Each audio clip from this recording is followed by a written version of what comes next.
விழுப்புரத்துல அங்க கம்யூனிஸ்ட் கட்சியுடைய மாநாடு, அனுமதி கொடுக்க மாட்டேங்கிறார். விடுதலை சிறுத்தை கட்சி திருச்சியில ஒரு மாநாடு, அனுமதி கொடுக்க மறுக்கிறாங்க. விடுதலை சிறுத்தை கட்சியினுடைய கொடிக்கம்பம் நடத்துக்கு முடியாதுன்னு தடுக்கிறாங்க. இவ்வளவு அசிங்கப்பட்டுமா அந்த கூட்டணியில் இருக்க வேணும்? இவ்வளவு அசிங்கப்பட்டுமா அந்த கூட்டணியில தொடர வேணும்? சிந்திச்சு பாருங்க.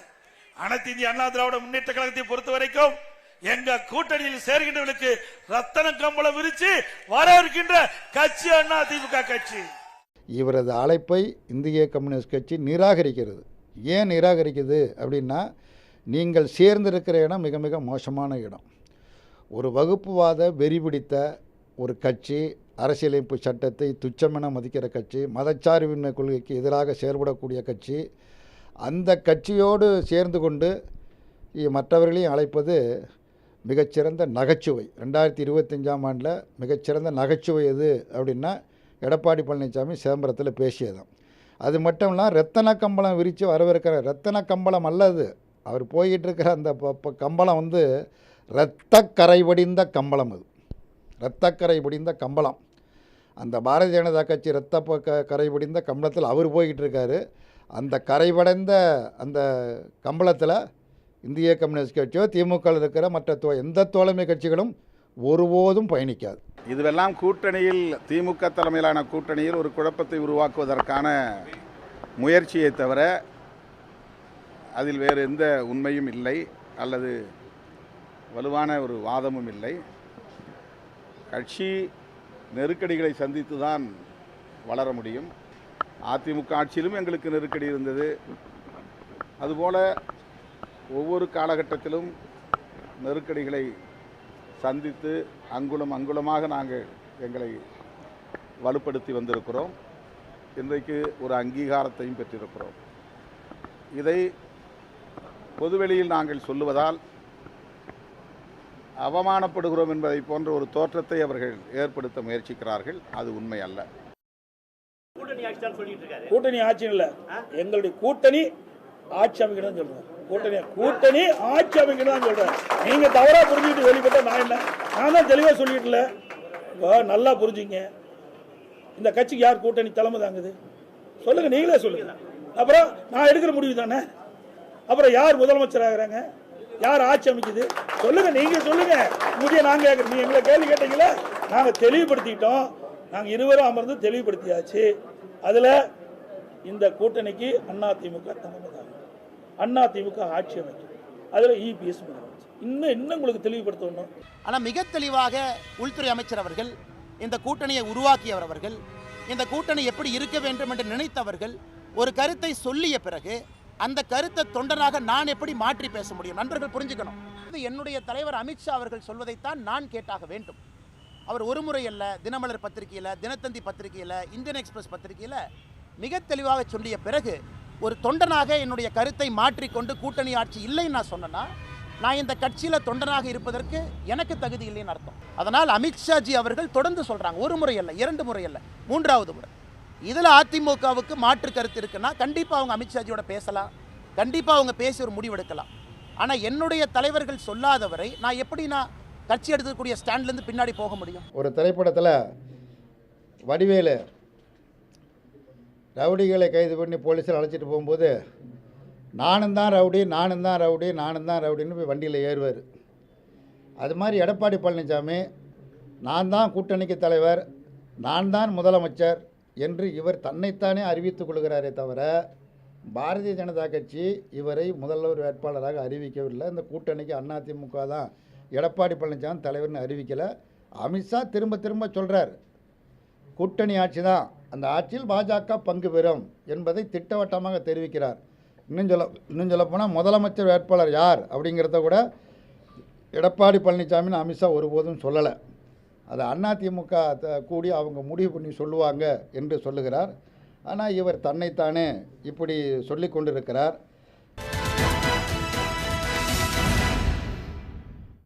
வணக்கம், இது கேள்வி களம். 3 முக்கியமான அம்சங்களை இன்று நாம் விவாதிக்கப் போகிறோம்.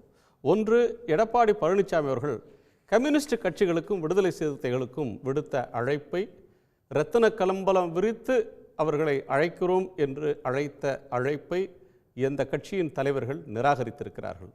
அவருடைய அழைப்பு என்பது பலவீனத்தின் வெளிப்பாடா, திமுக கூட்டணியை உடைக்க வேண்டும் என்கிற வியூகத்தின் வெளிப்பாடா? இது ஒரு கேள்வி, நாம் விவாதிக்க வேண்டிய ஒன்று. இன்னொன்று, திடீரென்று பாஜகவின் முன்னாள் மாநில தலைவர் திரு அண்ணாமலை அமித்ஷா சொன்னதுதான், அவர் சொல்வதுதான் எங்களுக்கு வேதவாக்கு, அவர் கூட்டணி ஆட்சி என்று தான் சொல்லியிருக்கிறார். அதிமுகவுக்கு அதில் மாற்று கருத்து இருந்தால் கூட்டணியை உருவாக்கிய அவரிடம் போய் முறையிடுங்கள் என்று அவர் சொல்கிறார். அமித்ஷா சொன்னதாக சொல்லவே இல்லை என்று திரு எடப்பாடி பழனிசாமி மறுத்து வரக்கூடிய நேரத்தில், அவர் அப்படி சொல்லவில்லை என்று விளக்கம் சொல்லி வரும் நேரத்தில் அண்ணாமலை பேசியிருக்கக்கூடிய இந்த பேச்சு என்பது யாருக்கான நெருக்கடி? அதிமுக பொதுச் செயலாளர் திரு எடப்பாடி பழனிசாமிக்கு ஒரு நெருக்கடியை பாஜக மீண்டும் தருகிறதா என்பது இன்னொன்று. மூன்றாவது, ஒரு பிரமாதமான கட்சி கூட்டணிக்கு வரப்போகிறது என்று திரு எடப்பாடி பழனிசாமி சொல்லியிருக்கிறார். நேற்று பாமகவுக்கு பந்தியிலேயே அவர்கள் உட்காரவில்லை என்று விமர்சித்தவர் இன்று பிரமாதமான ஒரு கட்சி கூட்டணிக்கு வரப்போகிறது என்கிறார். அது எந்த கட்சியை கவனத்தில் வைத்துக்கொண்டு குறிவைத்து அதிமுக சொல்கிறது என்பது ஒரு கேள்வி. இன்னொன்று, இப்போது இருக்கிற கூட்டணி பலவீனமான கூட்டணி, இன்னமும் சிலர் வந்தால்தான் அந்த கூட்டணி களத்துக்கு போக முடியும் என்று அவர் நம்புகிறாரா என்பது இன்னொரு கேள்வி. இதற்கான விடைகளை அடுத்த ஒரு மணி நேரத்தில் நாம் விவாதிக்கலாம். இந்திய கம்யூனிஸ்ட் கட்சியினுடைய மாநில துணைச் செயலாளர் திரு மு வீரபாண்டியன் அவர்கள், அரசியல் விமர்சகர் திரு ரவீந்திரன் துரைசாமி அவர்கள், அஇஅதிமுகவினுடைய ஆதரவாளர் உயர்நீதிமன்ற வழக்கறிஞர் திரு அக்னீஸ்வரன் அவர்கள், இவர்களோடு திரு ஜெகதீஸ்வரன் அவர்களும் செந்தில்வேல் அவர்களும் இணையிருக்கிறார்கள். எல்லோருக்கும் வணக்கம். வீரபாண்டியனுடைய முதற் பார்வையை கேட்கணும். ஒன்று, ஏன் எடப்பாடி பகிரங்கமாக அழைக்கிறார்? திமுக கூட்டணியை உடைக்கணுன்றதுக்காக அழைக்கிறாரா, இல்லை கம்யூனிஸ்டுகள் மேலே இருக்கிற மதிப்பின் காரணமாக அழைக்கிறாரா? அந்த அழைப்பை ஏன் உதாசீனப்படுத்துறீங்க?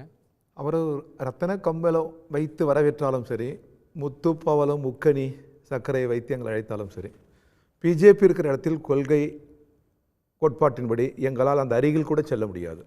எங்கள் நேர் எதிரி அரசியல் விரோதி பிஜேபி. பிஜேபி இருக்கிற இடத்துல நீங்கள் போகிறது கரெக்ட் தான். பிஜேபி இல்லாமல் அவர் இருந்த போதும் அவர்கிட்ட போகலையே நீங்கள்? இல்லை, நாங்கள் பிஜேபியோட முறித்து கொண்டு நாங்கள் ஒரு கூட்டணியை உருவாக்குறோம்னு எடப்பாடி பழனிசாமி சொன்னார்.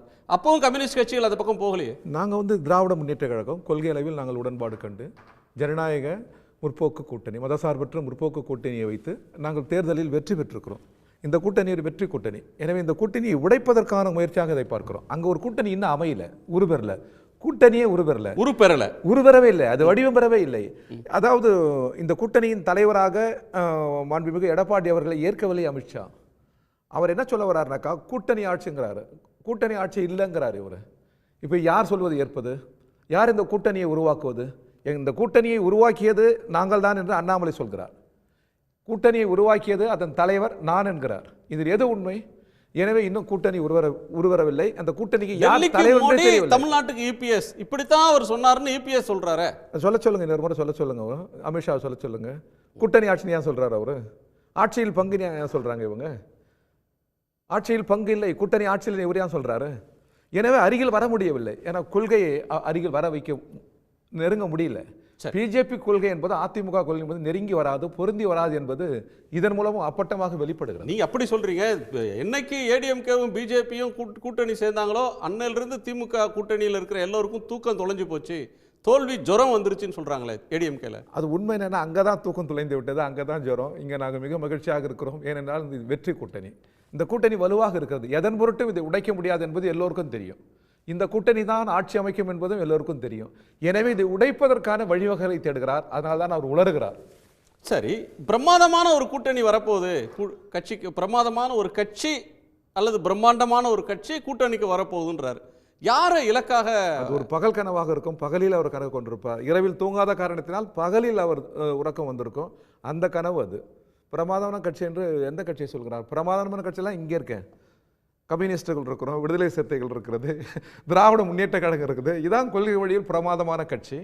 மக்களை சிதைப்படுத்துகிற, மக்களை பிளவுபடுத்துகிற ஒரு கட்சி பிரமாதமான கட்சியாக இருக்க முடியாது. அந்த கட்சியோட கூட்டணி சேர்ந்திருக்கிறாரு.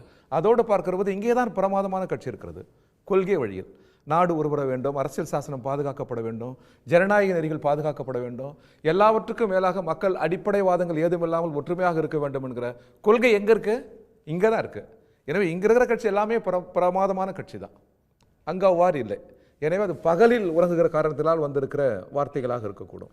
பகல் கனவு பிரமாதமான ஒரு கட்சினே அந்த வெளியில இல்லைன்றீங்க. ஆமாம், அது இங்கே இருக்கு. அது ஓகே, இங்கே இருக்கு. அக்னீஸ்வரன், அண்ணாமலை சொல்ற கருத்து அமித்ஷா தெல்ல தெளிவாக கூட்டணி ஆட்சின்னு தான் சொல்லிட்டு போனாரு. உங்களுக்கு ஏதாவது பிராது இருக்குது, அதில் வந்து உங்களுக்கு சிக்கல் இருக்குதுன்னா நேராக டெல்லிக்கு போய் தலைமையில் பேசி மேலிடத்தில் தான் நீங்கள் பேசணும்.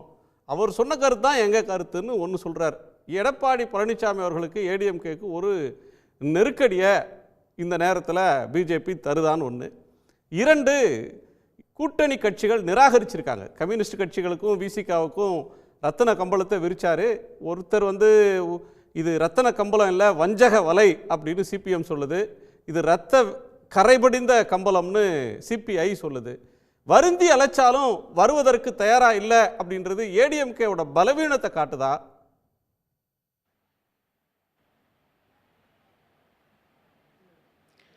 அரசியல் கட்சியில் பலமும் இல்லை பலவீனமும் இல்லை, சந்தர்ப்பங்களின் விளையாட்டு. இன்னொன்று, எதிர்காலத்தை நோக்கி நாம் அரசியலில் பயணிக்கணும் அப்படின்ற ஒரு நம்பிக்கை இருக்குமே. ஆனால் எந்த அரசியல் கட்சியும் கூட்டணி வச்சுக்கலாம், ஆட்சிக்கு வரலாம், வராமலையும் இருக்கலாம், அவங்களுடைய விருப்பம். அரசியல் கட்சியில் எதிர்பார்ப்புகள் அதிகம் அப்படின்றத தாண்டி ஒவ்வொரு தேர்தலுக்கும் ஒவ்வொரு கூட்டணி என்கிற நிலைப்பாடுகள் இப்போ எல்லாம் இல்லை. 6 மாதத்தில் ஆட்சியை பிடிச்சார் என்டி ராமாராவ். கட்சி ஆரம்பித்த 26 நாளையில் தமாக திமுகவுடன் இது பண்ணி அந்த ஆட்சிக்கு வந்தாங்க.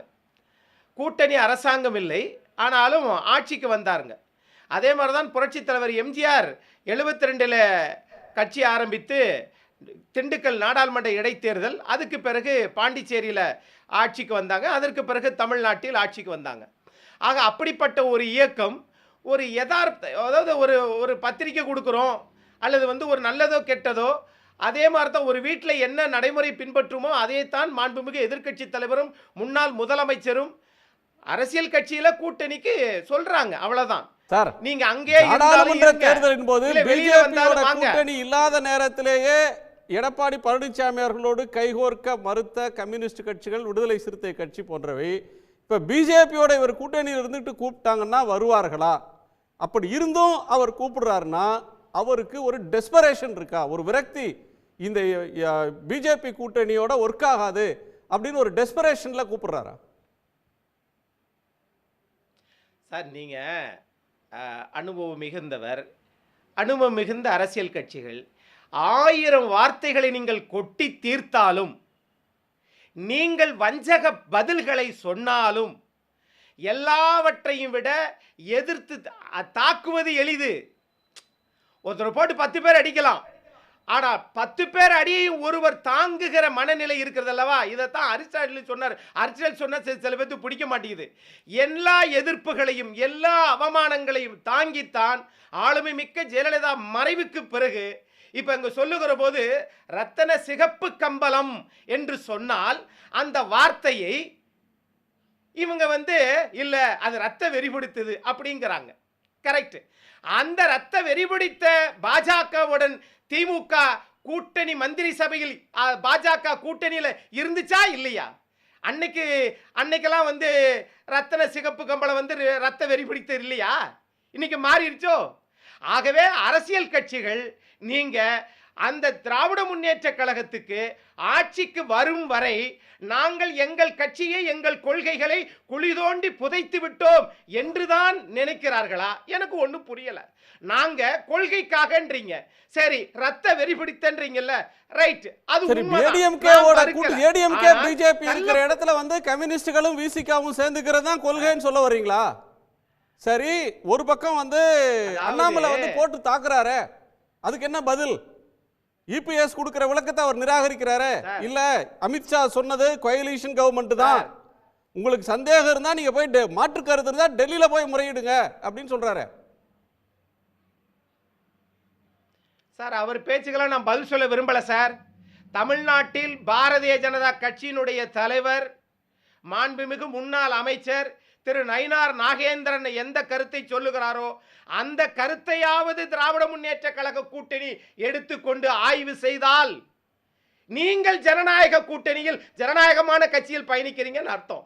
ஒரு முன்னாள் தலைவர் ஒரு கருத்தை சொன்னா அதை வச்சுக்கிட்டு குழப்பி விட்டுக்கிட்டு நீங்க தான் வரமாட்டீங்களே, நீங்க தான் 234 வெற்றி பெற போறீங்களே, யார் கருத்தை யார் எடுத்து இது என்ன சார் இது? இல கணேசன், பொன் ராதாகிருஷ்ணன், சிபி ராதாகிருஷ்ணன், தமிழிசை சவுந்தரராஜன் இவங்கெல்லாம் யார் சொல்ற கருத்தை இனிமே ஏத்துக்க மாட்டீங்க நீங்க.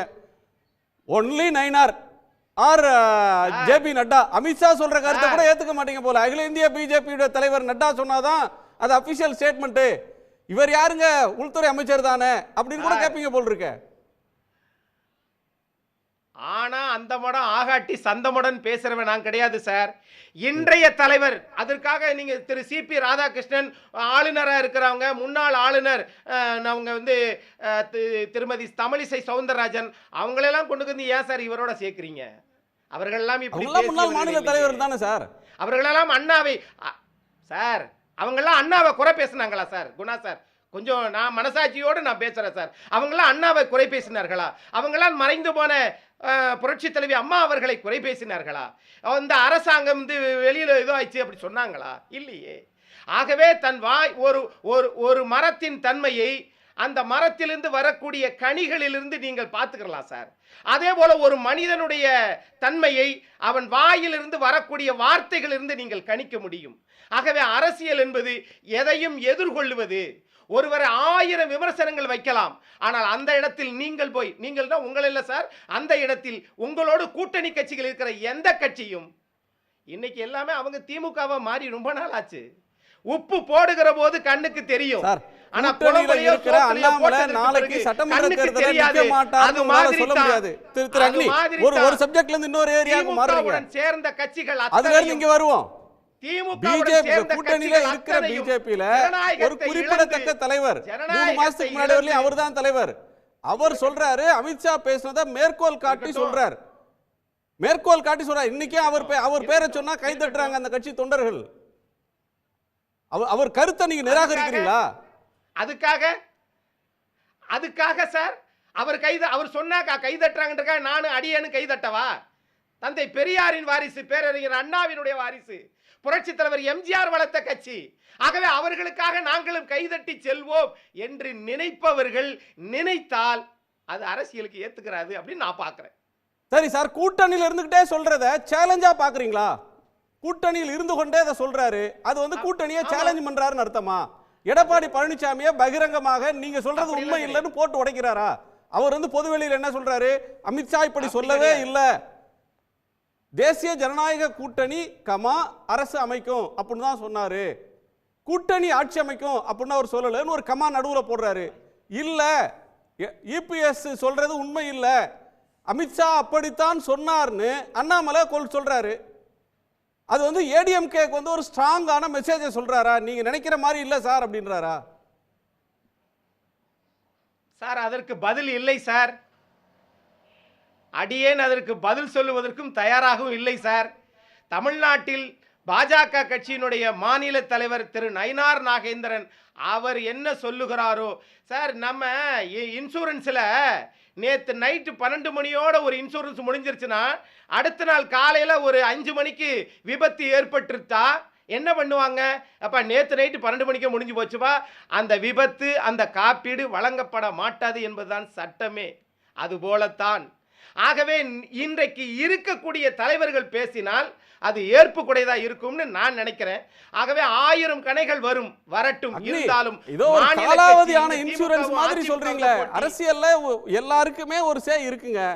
சிறிய தலைவரோ பெரிய தலைவரோ, பெரிய பதவியில் இருந்தவரோ சின்ன பதவியில் இருந்தவரோ திமுகவுக்கு இருக்கு. அதனால அதுக்காக ஒரு கூட்டணி வச்சு விட்டு ஏடிஎம்கே வந்து அண்ணாமலையை எங்கேஜ் பண்றது இல்ல. அவர் சொல்ற கருத்தோடு மோத தயாரா இல்ல. அந்த அப்படி ஒரு அம்பு வந்ததுன்னா அப்படி கொஞ்சம் தலையை லேசா தள்ளி இந்த பக்கம் போயிடட்டும், அம்பு எந்த பக்கமா போகட்டும், எதிர்கொள்ள வேண்டான்ற முடிவுக்கு ஏடிஎம்கே வந்துருச்சுன்னு புரிஞ்சுக்கலாமா? அது வந்து திமுக பாணி.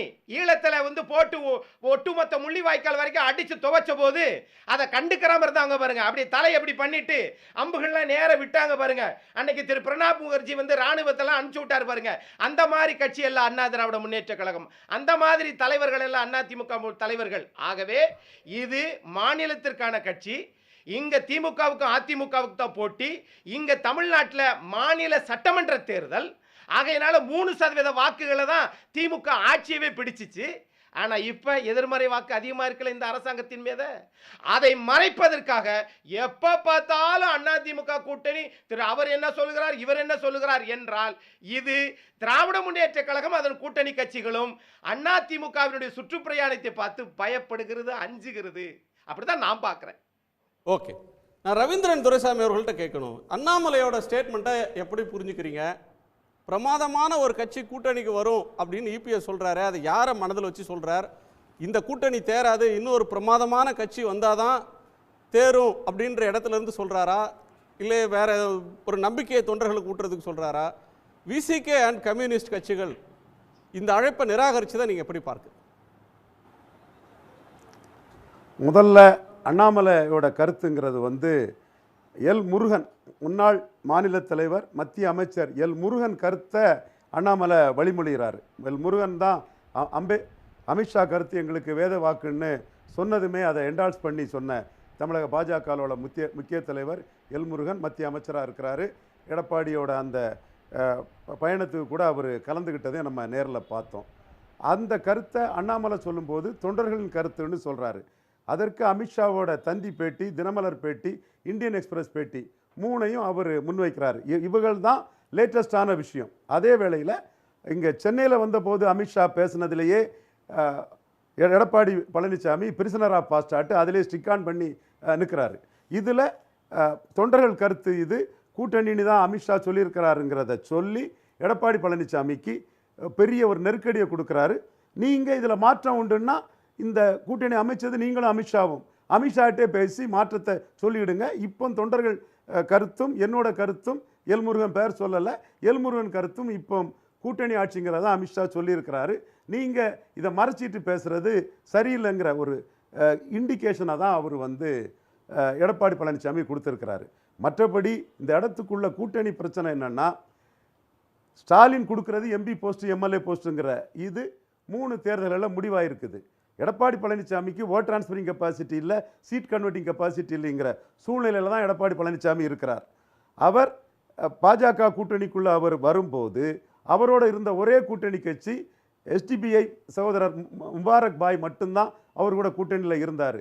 அப்போ நான் உறுதியானவன்னு சொல்லிக்கிட்டு தான் அவர் திரும்ப பாஜக கூட்டணி வரும்போது இருந்த முபாரக்கும் அவரை விட்டு போயிட்டார். பாஜக கூட்டணியில் உண்மையிலே நடக்கிறது என்னென்னா, தொகுதி பங்கீடில் யாருக்கு எவ்வளவு சீட்டுங்கிற தகராறு தான் நடக்குது. இதில் நயினார் நாகேந்திரன் அவரை டெல்லி தலைமை கூட்டணிக்கு கான தலைவராக போடும்போதே கூட்டணி உடஞ்சிடக்கூடாதுங்கிறது தான் நயினார் நாகேந்திரனுக்கு டெல்லி கொடுத்த அசைன்மெண்ட்டு. அதனால் இந்த விஷயத்தில் எல்முருகன் மாதிரியோ முன்னாள் தலைவர் அண்ணாமலை மாதிரியோ தொண்டர்களின் கருத்தை பிரதிபலித்தா அது கூட்டணிக்குள்ளே பிளவு வந்துடக்கூடாதுங்கிறதுக்காக நயினார் நாகேந்திரன் பேசாமல் இருக்கிறார். மற்ற பாஜக தலைவர்களும் எடப்பாடி கூட கூட்டணியில் சேர்ந்து சட்டமன்ற தொகுதியில் எடப்பாடியோட அதிமுகவோட உழைப்பு தேவைன்னு நினைக்கக்கூடியவங்களும் டெல்லி அமித்ஷா கருத்தை சொல்லலை. அந்த அடிப்படையில் அண்ணாமலை தன்னோட முடிந்த முடிவா தொண்டர்கள் விருப்பம் இதுதான் பெரிய ஒரு பிஜேபி இதுல வந்து இரட்டை அணுகுமுறையை பின்பற்றுதா? கூட்டணியில நோகாம கூட்டணி உடையாம பாத்துக்கிறதுக்காக முரண்பாடு கருத்தை பேசாம இருக்கிறதுக்கு ஒரு மென்மையான நயினார் நாகேந்திரன், ஆனா டெல்லியில அதிகாரத்தை பெறணும், தமிழ்நாட்டில் வந்து கால் ஊன்றணும்னு நினைக்கிறத மறைமுகமாகவும் நேரடியாகவும் வெளிப்படையா பேசுறதுக்கு அண்ணாமலை முருகன் மாதிரியானவங்கள வச்சிருக்காங்க. ஒரே நேரத்தில் 2 காய்களை நகர்த்துறாங்க. பிஜேபி வந்து ஒரு கிளியர் கட் ஸ்டாண்ட் இல்லை அவங்களுக்கு அப்படின்னு பார்க்குறதா, இல்லை ஒரு சூட்சுமமாக நடந்துக்கிறாங்கன்னு புரிஞ்சுக்கிறதா? இது இல்லை, இது தேசிய கட்சிகள் இப்படி நடக்கிறது வழக்கம்தாங்கிறது வந்து குணா அவர்களுக்கு தெரியாததில்லை. கடந்த கால அரசியலை பார்த்துருப்பீங்க. ஐயா மூப்பனார் தமிழ்நாட்டில் ஒரு பெரிய சக்தியாக இருப்பார், வாழப்பாடியை வச்சு இன்னொரு அரசியல் பண்ணுவாங்க. அதே மாதிரி தமிழ்நாட்டில் தொண்டர்களின் தலைவராக இருக்கிற ஒரு அண்ணாமலையை வச்சு எடப்பாடிக்கு எதிரான அரசியல் அவங்க பண்ணுறாங்க. அதை வந்து அண்ணாமலைக்கு முன்னாடியே அந்த அரசியலை எல் முருகன் பேசியிருக்கிறாருன்னா தலைமை சொல்லி தான் தலைமையின் கருத்தை தான் அண்ணாமலையும் பேசுகிறாருன்னு நம்ம எடுக்கணும். அல்லது எல் முருகன் பொறுப்பான அமைச்சராக இருக்கிறாரு, தலைமையை மீறி ஒரு அமைச்சராக இருக்கக்கூடியவர் வந்து எடுத்தேன் கவிழ்த்தோனோ ஏனோ தானோ என்றோ தன்னுடைய விருப்பத்தை பேசக்கூடிய அளவுக்கு எல்முருகன் இருக்க மாட்டார். ஏன்னா எல்முருகன் கருத்தை அண்ணாமலை வழிமொழிகிறதுனால தான் இது தலைமையின் கருத்துங்கிறத நான் இன்சிஸ்ட் பண்றேன். ஸோ இந்த அண்ணாமலை கருத்தை தலைமையின் கருத்தாக ஏடிஎம்கே பார்க்கல.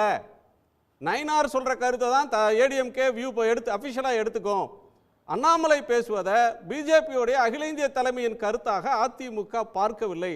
அவரோட ஒரு வாக்குவாதத்தை வைத்துக்கொள்ள விரும்பல, அதற்கு பதில் சொல்ல விரும்பல அப்படின்றது ராஜதந்திரமா பலவீனமா?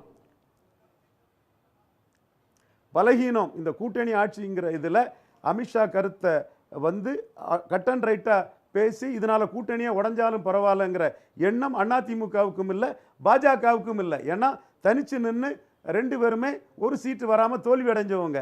அதனால பொலிட்டிக்கல் கெயினுங்கிறது ரெண்டு பேரும் சேர்ந்து நிற்கணும், அப்பந்தான் இடங்களை வெற்றி பெற முடியும்னு ரெண்டு பேருமே கருதுறாங்க.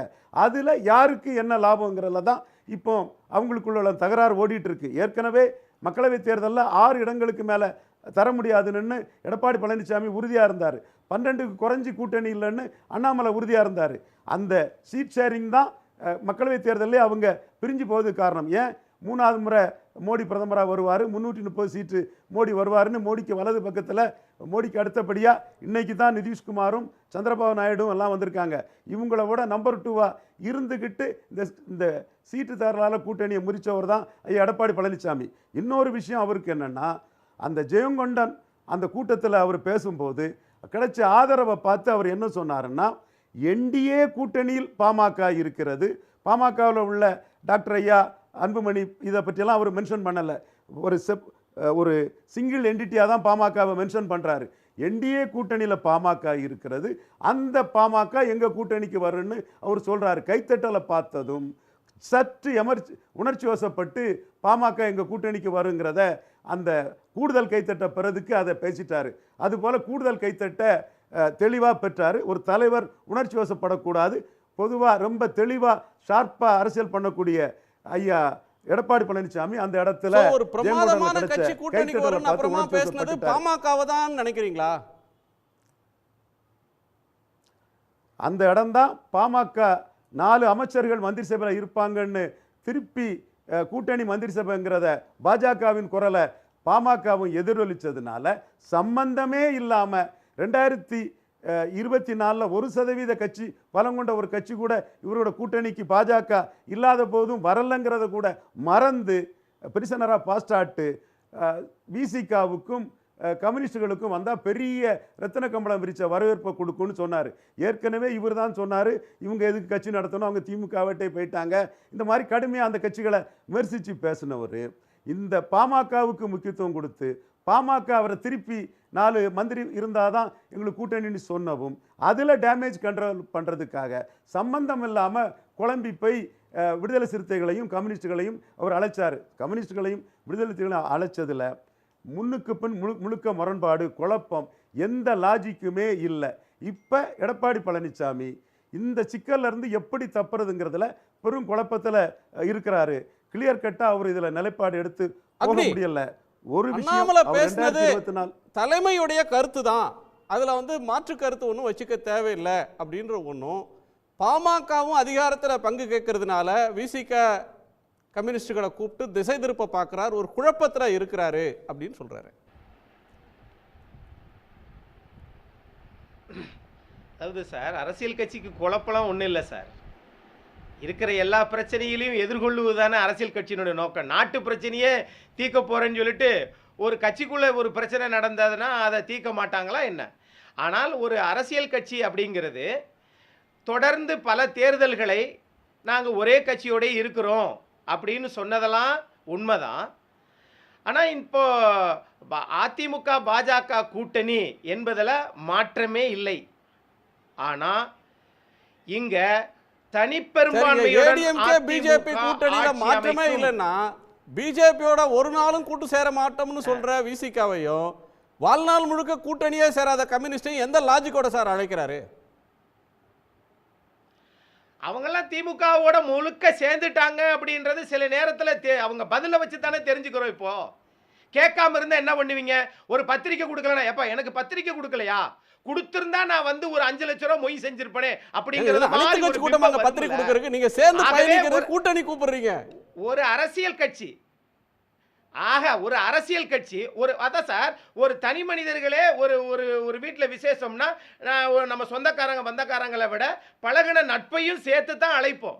அது மாதிரி தான் இன்னைக்கும் மாண்புமிகு எதிர்க்கட்சி தலைவர் விசிகாவையும் கம்யூனிஸ்ட் இயக்கங்களையும், அதிமுக உருவாகினதே கம்யூனிஸ்ட் இயக்கங்கள் தான். ஐயா கல்யாண சுந்தரம் எடப்பாடி காலத்து அதிமுகவோட கம்யூனிஸ்டுகளோ விசிகாவோ எந்த விதமான ஒட்டும் உறவும் இந்த பக்கம் ஒரு 4 வருஷம், அந்த பக்கம் ஒரு 4.5 வருஷம், இந்த 8.5 வருஷத்துல அவங்க வைத்துக் கொண்டதே இல்லை. திரு ரவீந்திரன் துரைசாமி ஒரு மொய் செய்யறது மாதிரி இதை பாக்குறாரு. பழகினவங்களை எப்படிங்க கூப்பிடாம இருக்கிறதுன்னு ஒரு மொய் விருந்து மாதிரி ஒரு அக்னி ஒரு விளக்கம் தர்றாரு. சார் இதை சொல்லி முடிச்சிடறேன் சார்.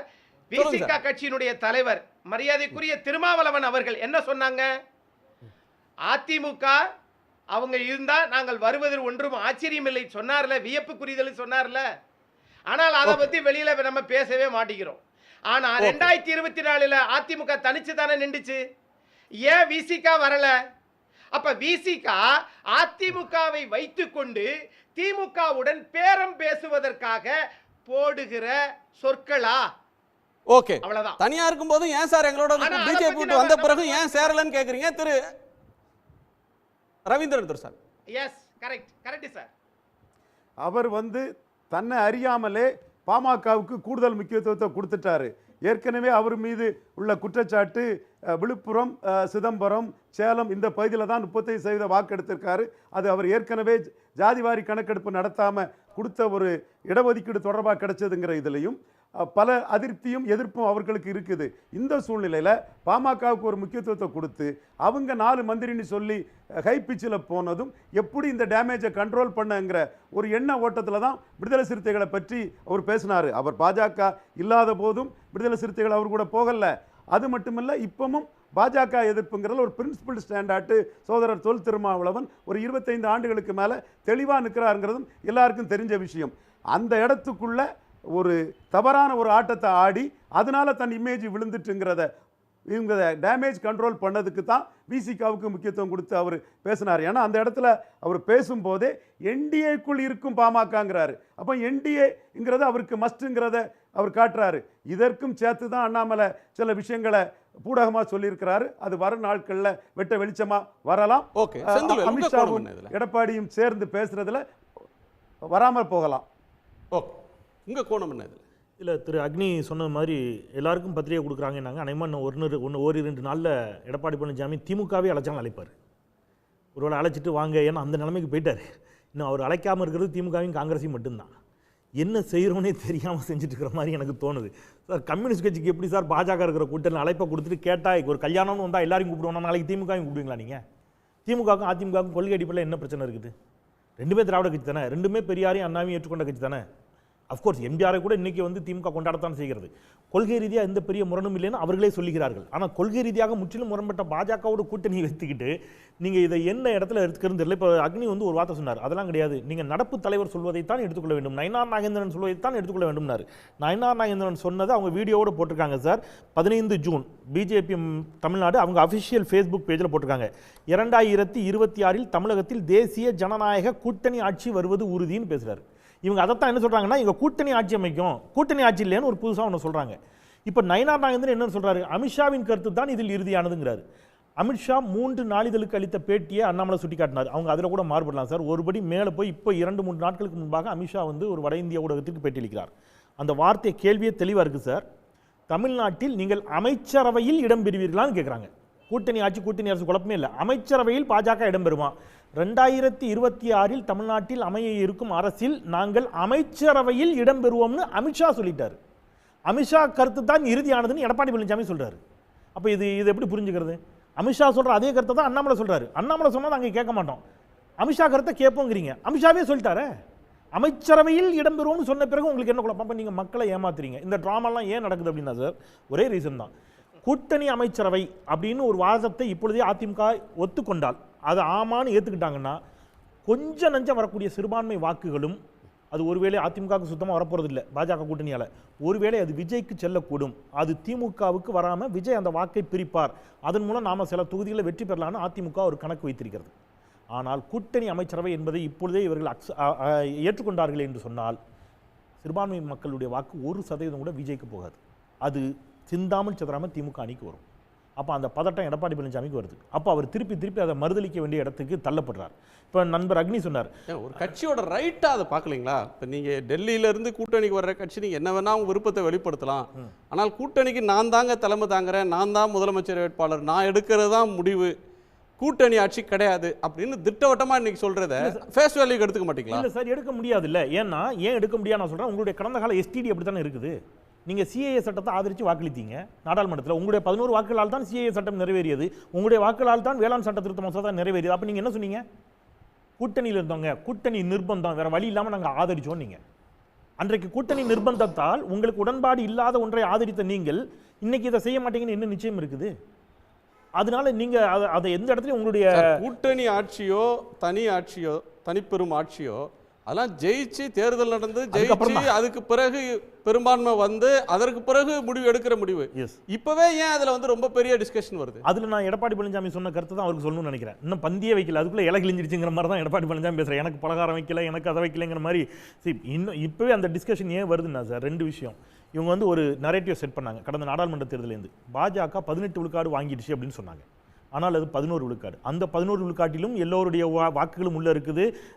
தேவநாதன் அவருடைய வாக்கு, பாரிவேந்தர் அவருடைய வாக்கு, ஏசி சண்முகம் வாக்கு, இதெல்லாம் சேர்த்து 11. அதுவும் 23 தொகுதியில் போட்டிட்டு தான். நீங்கள் அப்படி பார்த்தீங்கன்னா பாஜகவுடைய வாக்கு வங்கி உயரவே இல்லை என்பது தான் நிதர்சனம். ஆனால் பாஜகவுடைய வாக்கு வங்கி உயர்ந்ததாக ஒரு நரேட்டிவை செட் பண்ணிவிட்டு இப்போ எங்கே வர்றாங்கன்னா அதிமுக 20% ஓட்டு, தேசிய ஜனநாயக கூட்டணி 18% ஓட்டு. அப்போது அதிமுக போட்டியிடக்கூடிய தொகுதிகளில் சரிபாதி எங்களுக்கு வேணுங்கிறாங்க. இப்படி தான் அவங்க எல்லா மாநிலத்துக்குள்ளேயும் உள்ளே வந்திருக்கிறாங்க. இப்போ எலெக்ஷன் கமிஷன் அவங்க அவங்க என்ன கேட்டாலும் கொடுக்குற இடத்துல எடப்பாடி தானே இருக்கிறாரு, இபிஎஸ் தானே முடிவு பண்ண போறாரு, நான் தான் டிசைட் பண்ணுவேன் அப்படின்னு சொல்றவர். கடந்த தேர்தல்களில் அப்படியெல்லாம் பிஜேபி கேட்ட இதுக்கெல்லாம் அவர் கொடுக்கலையே. இல்லை சார், அமித்ஷா இவ்வளவு திட்ட தெளிவாக சொன்ன பிறகும் அமித்ஷாவின் கருத்தில் எங்களுக்கு உடன்பாடு இல்லை. கூட்டணி அமைச்சரவை தான் என்றால், அமைச்சரவையில் இடம் என்றால் இப்பொழுதே கூட்டணியை முறித்துக் கொள்ளலாம். சொல்லுங்க அவரை. அந்த தில் இருக்கணும்ல, அந்த இது இருக்கணும்ல சார். இப்போ வரைக்கும் அத ஒரு நிபந்தனையா வச்சா கூட்டணி இல்லன்னு சொல்லணும்ல. இப்போ திமுக அணியில யாரும் அந்த நிபந்தனையா வைக்கல சார். அவங்க வந்து பரந்துபட்ட பார்வையில கேக்குறாங்க. சோ அமித்ஷா சொல்றது நிபந்தனையா இல்ல அவருடைய விருப்பமா அப்படிங்கறத 2 பேர்ட்டையுமே கேட்கலாம் சார். ரவீந்திரன் துரைசாமி சார், அது நிபந்தனையா விருப்பமா சார்?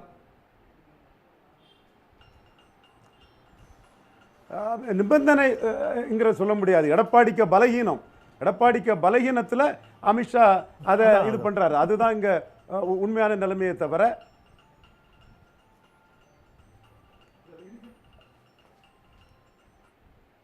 எடப்பாடியின் பலகீனம். எடப்பாடி வந்து சட்டசபை இடைத்தேர்தலே 4வது போயிருக்கிறாரு.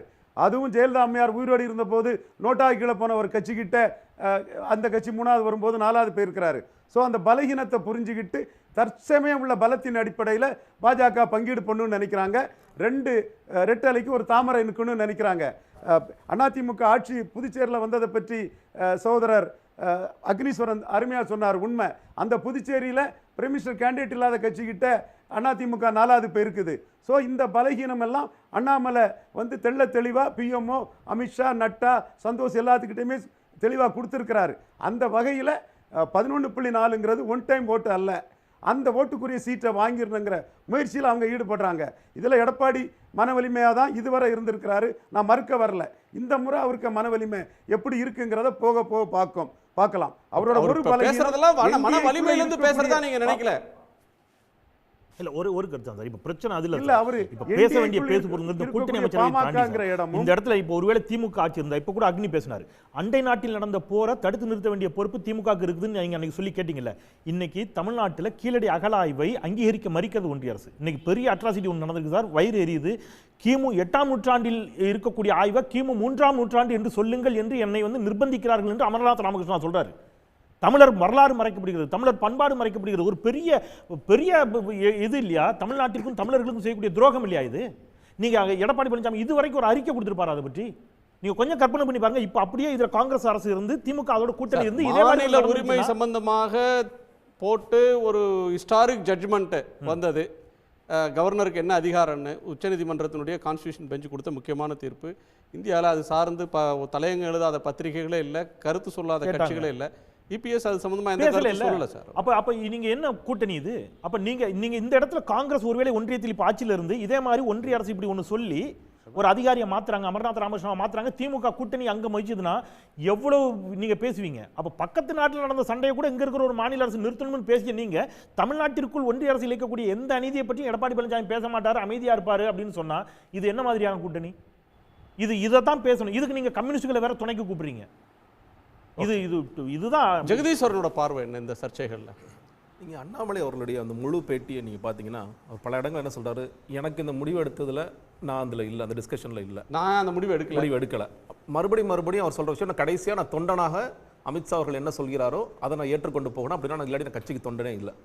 அவர் மறுபடியும் எந்த பாயிண்ட்டுக்கு வராருன்னா, இந்த கூட்டணியில் அவருக்கு எனக்கு ஏற்பு இல்லை, இந்த கூட்டணி அமைஞ்சிருக்க கூடாது அப்படிங்கிறதா மறுபடியும் வரார். 2024 எப்படி நம்ம தனிச்சு போய் களம் கண்டோமோ அதே மாதிரி 2026 தனிச்சு தான் இருந்திருக்கணும் அப்படிங்கிறது அவரோட பாயிண்ட்டாக மறுபடியும் இருக்கிறத பிரதிபலிச்சுட்டே இருக்கார். அதான் அவர் வேறு வகைகளை சொல்லிகிட்டே இருக்கார்.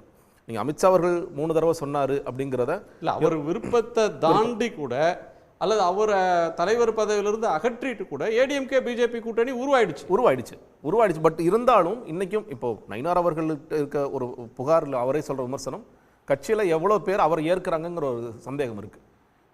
இன்றைக்கும் அண்ணாமலை அவர்கள் வந்தால் எவ்வளோ பேர் கூடுறாங்க, நயினார் நாகேந்திரன் வந்தால் எவ்வளோ பேர் கூடுறாங்க, அவர் இப்போ பூத் லெவல் கமிட்டி வரைக்கும் ஆட்கள்லாம் அனுப்புகிறாரு.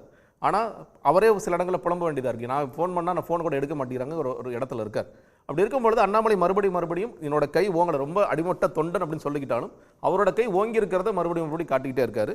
எனக்கு இந்த கூட்டணியில் விருப்பம் இல்லை, இதில் ஏற்பு இல்லை. அப்போது இந்த கூட்டணி ஒன்று அதை அட்லீஸ்ட் பயன்படுத்தி ஒரு அதிகமான சீட்ஸாவது வாங்கணும் அப்படிங்கிற ஒரு இடத்துக்காவது நகராருன்னு நினைக்கின்றேன். அவர் இப்போ பேசுகிறதுங்கும் போது அன்றைக்கி ஒரு 25-30 சீட்ஸ் தான் முதல்ல மீட்டிங்கில் பேசினாங்க அப்படின்னு ஒரு பேச்சு இருக்குது. இல்லை அட்லீஸ்ட் அந்த சீட் ஷேரிங்காவது ஜாஸ்தி பண்ணணும், அது 30 கிடையாது, அது ஒரு 50-60 அப்படிங்கிற இடத்துக்காவது நகர்த்தணும், அப்படிங்கிறதுக்காவது பயன்படுத்தணும் அப்படிங்கிறத அண்ணாமலையோட மிக முக்கியமான ஒரு பொருளாக இருக்குது நான் பார்க்கின்றேன்.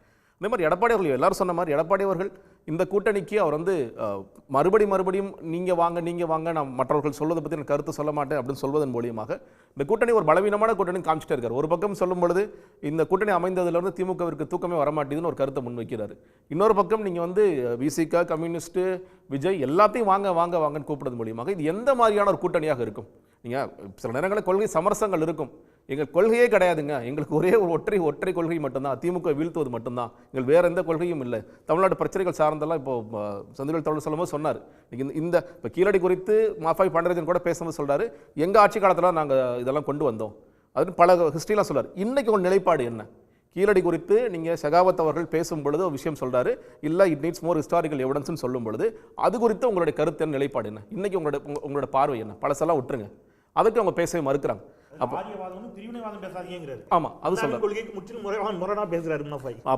ஒரே ஒரு பாயிண்ட் தான், எங்களுக்கு அப்படியே திமுக வீழ்த்தணும். சரி, திமுக வீழ்த்தி என்ன பண்ண போறீங்க? மாநில உரிமை காப்பாற்ற போறீங்களா, இல்லை அந்த கீழடிக்காக நீங்க வேலை செய்ய போறீங்களா, எதை முன்னெடுக்க போறீங்க, நீங்க எதெல்லாம் மக்கள்கிட்ட கொண்டு போய் பேச போறீங்க அப்படிங்கிற ஒரு கேள்வி இருக்குல்ல.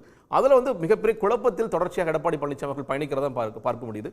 ஏன்னா நீங்க கோயம்புத்தூர்ல போனா நீங்க அறநிலைத்துறை குறித்து பேசுகின்றார், அடுத்த இடத்துல வெவ்வேறு விஷயங்கள் குறித்து பேசுகின்றார், எந்த இடத்துல என்ன பேசணும் ஒரு குழப்பத்திலேயே அவர் போயிட்டு இருக்க மாதிரி தான் தோணுது. ஒரு போல் நேயர்களுடைய கருத்துதல் என்ன அப்படின்னு சொல்லி யூடியூப்பில் கேட்டிருந்தோம். ரத்தின கம்பளம் விரித்து கூட்டணிக்கு அழைப்பதாக திரு எடப்பாடி பழனிசாமி தெரிவித்தும் கம்யூனிஸ்ட் கட்சிகளும் விசிகாவும் அந்த அழைப்பை நிராகரித்திருப்பது எதனாலன்னு கேட்டிருந்தோம். அதுக்கான பதில் என்னன்னு இப்போவே பார்த்துடலாம். அதிமுகவை நம்ப முடியாததால் அவர்கள் அழைப்பை நிராகரித்திருக்கிறார்கள் என்று 45% பேரும், வெற்றி பெற முடியாது என்பதால் இந்த முடிவு என 23% பேரும், பாஜக கூட்டணியில் இருப்பதால் அந்த கூட்டணிக்கு போக மாட்டாங்க அப்படின்னு 32% பேர் கருத்து சொல்லியிருக்காங்க. அதிமுகவை நம்ப முடியாதால் என்று 45, வெல்ல முடியாது என்பதால் 23, பாஜக கூட்டணியில் இருப்பதால் என்று 32.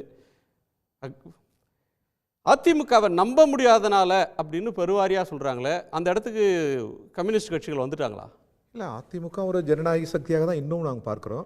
அந்த ஜனநாயக சக்தியை இழக்கிறார்கள் அவர்கள் பிஜேபியுடன் இணைவதன் மூலம்.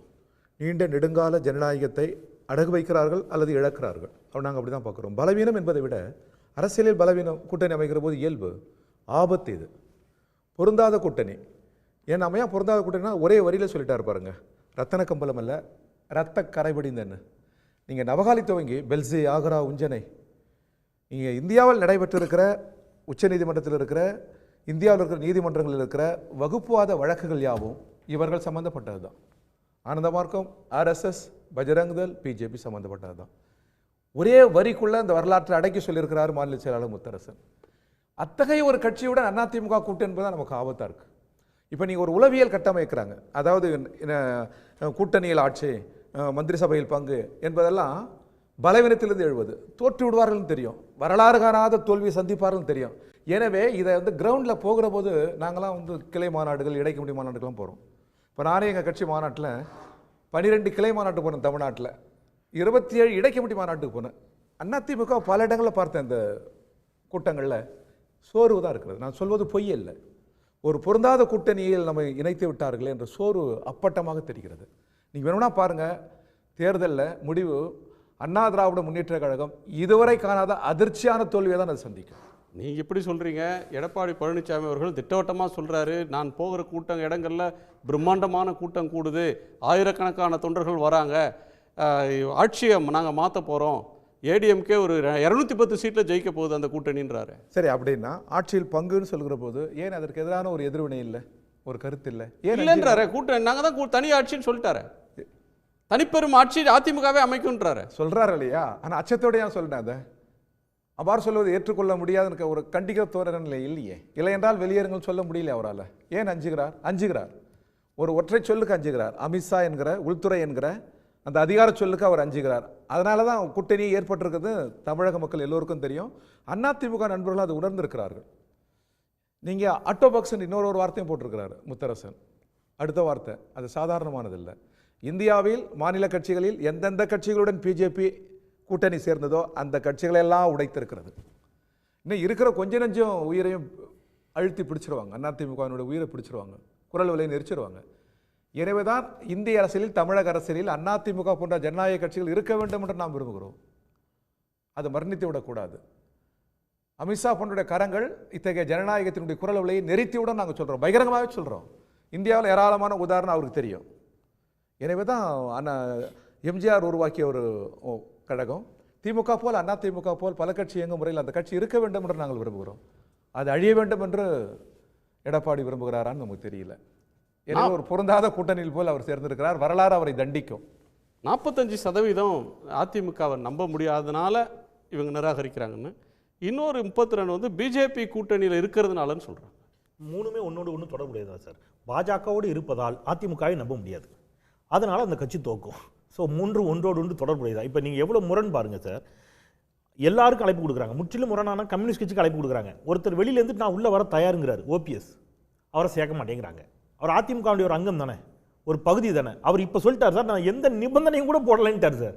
இப்போ 2 நாளைக்கு முன்னாடி நான் நிபந்தனையே போடலை, நான் அதிமுக ஆகாரம் தான், அதிமுகவில் தான் இருக்க விரும்புகிறேங்கிறார். அப்போ நீங்கள் நிபந்தனையின்றி உங்களோடு சேர்வதற்கு தயாராக இருக்கக்கூடிய ஓபிஎஸ்ஸை சேர்த்துக்க தயாராக இல்லை, டிடிவி தினகரனை சேர்த்துக்க தயாராக இல்லை, திருமதி வி கே சசிகலா அம்மையாரை சேர்த்துக்கொள்ள தயாராகவில்லை. முற்றிலும் முரண்பட்டிருக்கக்கூடிய கம்யூனிஸ்டுக்கு நீங்கள் ரத்தன கமல வரவேற்பு இருக்கிறீங்கன்னா உங்களுடைய நோக்கம் என்ன? திமுக கூட்டணியில் ஒரு விரிசல் வரணும், அது கூட்டணி இன்டாக்டா இருக்கக்கூடாதுன்னு கூட அவங்க நினைக்கலாம். அது அப்போ உங்களுடைய நோக்கம் நீங்கள் வெல்லணும் வேண்டும் என்பதை தாண்டி வேற ஏதோ உங்களுக்கு ஒரு நோக்கம் இருக்குது. அந்த நோக்கத்துக்கு நீங்கள் பாஜக உள்ள வச்சுக்கிட்டு இவங்களெல்லாம் கூப்பிடுறது அப்படிங்கிறது ஒரு பெரிய அரசியல் காமெடி. இப்போ இன்னொரு கருத்து சொன்னார். அவர் என்ன சொன்னார்? நயினார் நாகேந்திரன் சொன்னதை ஏற்றுக்கொள்ளலாம் அப்படின்னு சொன்னார்ல. நயினார் நாகேந்திரன் இப்போ சமீபத்தில் சொன்னார் 2026 தேர்தல் எங்களுக்கு முக்கியம் இல்லைன்னார். அப்போ அதை ஏற்றுக்கிறீங்களா? நீங்கள் அதை அக்செப்ட் பண்ணிக்கிறீங்களா, ஒத்துக்கிறீங்களா? 2029 தான் முக்கியம்னார். அப்போ 2026 தேர்தல் முக்கியம் இல்லை என்றாலே என்ன அர்த்தம் சார்? அவங்களுக்கு எடப்பாடி பழனிசாமி முதலமைச்சர் ஆக்குவது முக்கியம் அல்ல. எடப்பாடி பழனிசாமியின் முதுகில் சவாரி செய்து அவரை மிரட்டி உருட்டி ஏதோ ஒன்று பண்ணி தமிழ்நாட்டிற்குள் அவங்க கால் ஊன்றுவது அவருடைய இலக்கு. அதை நோக்கி நகர்றாங்க. இதே மாதிரி அவர் எடப்பாடி பழனிசாமியோட ப்ரெஸ் மீட்டில் நீங்கள் சொன்னதை சொல்கிறார். அவர் நீங்களே சொல்லுங்கள், இந்த கூட்டணிக்கு யாருங்க தலைமை இருக்கிறா? நீங்கள் தான். அப்போ நீங்களே சொல்லிட்டீங்க, நீங்கள் தேவையில்லாமல் ஊடகங்கள் தான் இதில் போட்டு குழப்பறீங்கன்னு ஒரு வார்த்தையை சொல்கிறார். ஆனால் உண்மையை குழப்புவது அண்ணாமலை.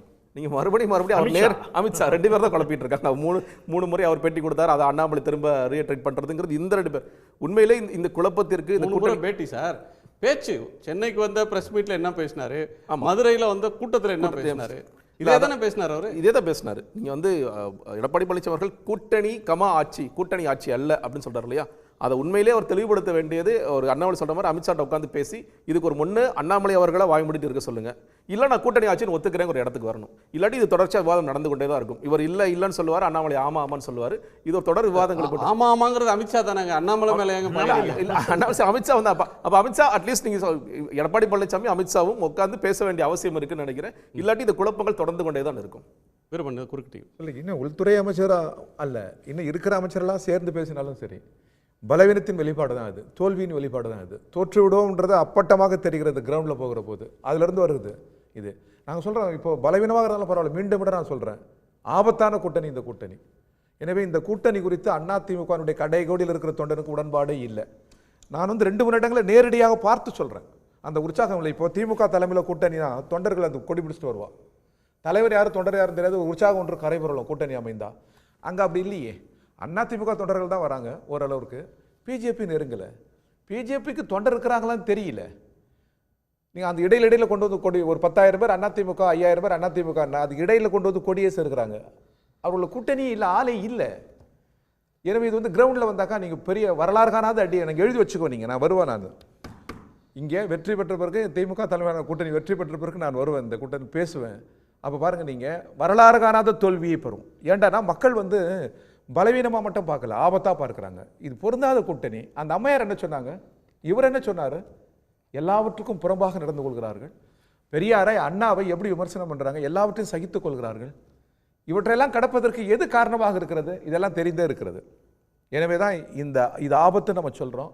உணர்ந்து வெளியேறுவது நல்லது, இல்லைன்னா வரலாறு காணாத தோல்வியை அதிமுக சந்திக்கும். தோழர் சொல்ல ரொம்ப முக்கியமான பாயிண்ட். அது கீழே வந்து கேடஸ் வந்து அதில் இணக்கமாக இல்லை அப்படிங்கிறதுக்கான உதாரணத்தை கூட நான் சொல்லிடுறேன்.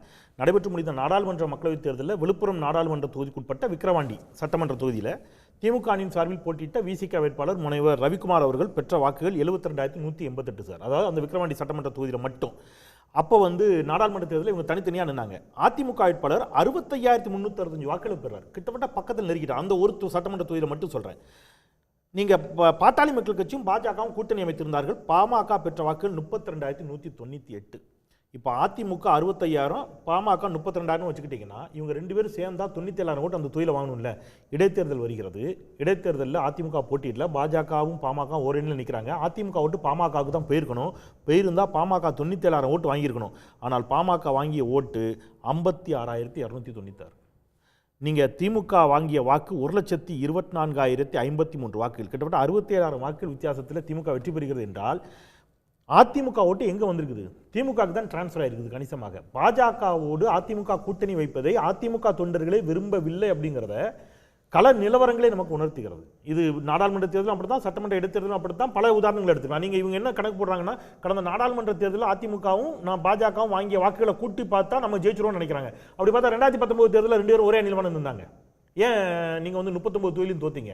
இப்போ இவர் மட்டும்தான் ஜெயிச்சார். தேனியில் மட்டும் ஓபி ரவீந்திரநாத் மட்டும் தான் வெற்றி பெற்றார்.